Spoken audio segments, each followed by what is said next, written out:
விழித்திருக்கும் பொழுது விசாரத்தை செய்ய வேண்டும் என்று சொல்லி அந்த மனசை அடக்கினா அப்ப அந்த உறக்கத்திலே கிடைத்த அனுபவம் இப்பொழுதே நமக்கு கிடைக்கும். அதுதான் ஞானியின் நிலை. அடுத்த கேள்வி, நான் யார் என்னும் சிந்தனையில் என் எண்ணத்தை ஒருமுகப்படுத்த வேண்டுமா?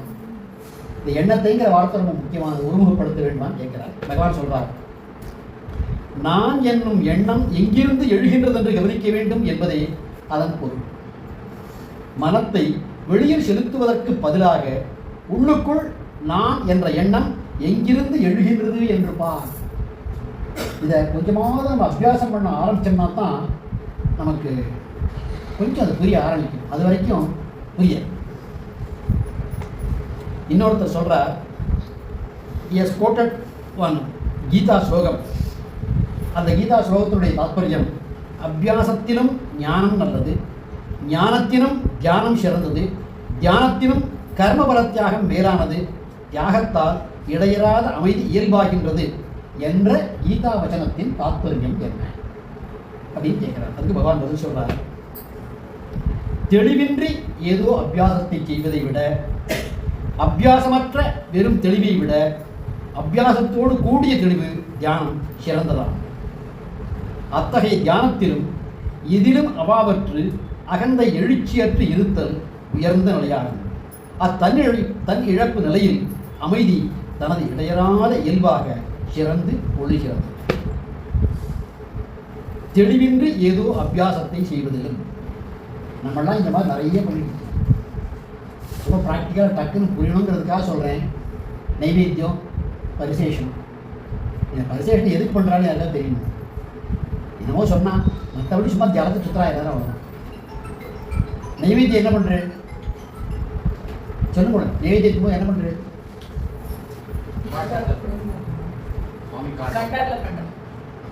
சுவாமி காட்டுறேன். எதுக்காக காட்டுறேன்? பார்த்துக்கோ, சாப்பிட்றாத.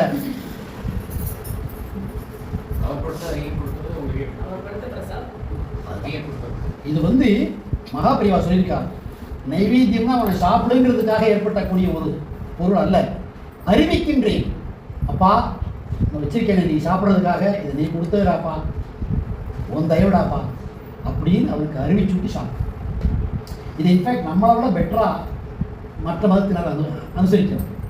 கிறிஸ்துவாகட்டும், முஸ்லீம் ஆகட்டும், அவர்கள் வேறு எந்த இதுவும் சொல்கிறதில்ல.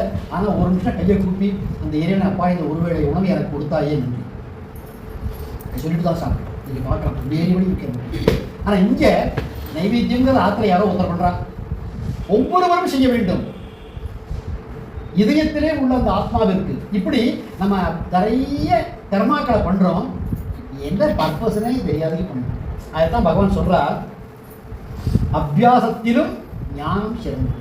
ஒரு காரியத்தை ஏன் பண்ணுற, எதுக்காக பண்ணுற, எப்படிங்கிறது தெரிஞ்சுக்கிட்டு. அடுத்தது ஞானத்திலும் இல்லை, அப்படி இல்லை. பகவான் என்ன சொல்ற, தெளிவின்றி அபியாசத்தை செய்வதை விட, என்னத்துக்குன்னு புரிஞ்சுக்காம பண்ணுறதை விட அபியாசமற்ற வெறும் தெளிவை காட்டிலும். இதுக்கு நம்ம எல்லாருமே without any exception at least Ramana சத்சங்கத்துக்கு வரக்கூடிய more than 70% of the people நல்ல தெளிவு வாழ்க்கை, இன்க்ளூடிங் மீ. ஆனால் அபியாசத்தில் என்ன இருக்கு? Very little. நல்லா தெரியுது, இங்கே இதான் அகந்தை, இங்கே இருந்தால் எழும்புறது, இப்படி வரது அடக்கணும். ஆனால் பண்றியோ? இல்லை, அதுதான் பகவான் சொல்கிறார், ஞானத்தை மாத்திரம் பண்ணிட்டு அபியாசத்தை பண்ணாமல் இருக்கிற அர்த்தம் கிடையாது. ஏட்டு சுரக்காய் கறிக்கு. அதை விட அபியாசத்தோடு கூடிய தெளிவு. எனக்கு ஏன் பண்றேன்னு தெரியும், நான் அதை பண்றேன். அப்படி இருக்கக்கூடிய நிலை சிறந்த நிலை. அது பகவான் அப்படிதான் இருந்தார். வாழ்க்கை முழுக்க அப்படிதான் இருந்தார். சில உத்தம பக்தர்கள் அப்படி இருந்தார். ஆனா 90% ஆஃப் பக்தர்களால் அப்படி இருக்க முடியவில்லை. அதனாலதான் அடுத்த வரி கீதையில வரக்கூடியதுக்கு பகவான் சொல்லியிருக்கார், அதை விட எதிலும் அவாவற்று அகந்தை எழுச்சியற்று இருத்தல் உயர்ந்த நிலையாகும். இதுக்கு எக்ஸாம்பிளா இருந்தவா தான் ராமநாத பிரம்மச்சாரி, மஸ்தான் சுவாமிகள் முதலியார் பாட்டி, இந்த மாதிரி பல பேர் எதுலேயும் ஆசை கிடையாது. அகந்தைன்னா என்னன்னே அவளுக்கு தெரியாது. ராமாய பிரம்மச்சாரி பாவம் ஓட ஓடி விரட்டுவா எல்லாரும் ஆசிரமத்தில். ஒத்துருக்காவது ஒரு நாளைக்காவது அவர் கோச்சது கிடையாது. ஒரு தடவை வேடிக்கையா, அவருக்கு கொஞ்சம் கண் பார்வை சரியாக தெரியாது. அந்த மக்களான கண் பார்வையோட தக்களில் நூல் இருப்பது எதுக்குன்னா, அந்த நூலை கலெக்ட் பண்ணி மஸ்தான் சாமிகிட்ட கொடுத்து அந்த மஸ்தான் சாமி அந்த நூலை அதுக்கு ஒரு கோவியம் பண்ணிட்டு வரணும். மஸ்தான் சாமி கொண்டு வருவார். அவருக்கு பகவானே சொல்லுவார், அவன் நெசவு பண்ணுறானோ இல்லையோ, அதுக்கு சம்பாதிக்கிறானோ தெரியாது, எனக்கு ஒரு கோவியம் நம்ம துண்டு மாத்திரம் கொடுத்துருக்காண்டா அப்படின்னு. அதுக்காக வாழ்ந்தான். அப்போ சின்ன சுவாமி திட்டினார், நீ இந்த மாதிரி இந்த பொட்டக்கடை வச்சு இதெல்லாம் பண்ணாதா அப்படின்ட்டு. இவர் கேட்கல. நான் சொல்கிறேன், சொல்ல கேட்காம பண்ணிட்டு இருக்கேன், நான் என்ன பண்ணாலும் தெரியுமா வேலை, நான் யாரும் தெரியுமாடா அவனுக்கு அப்படின்னு.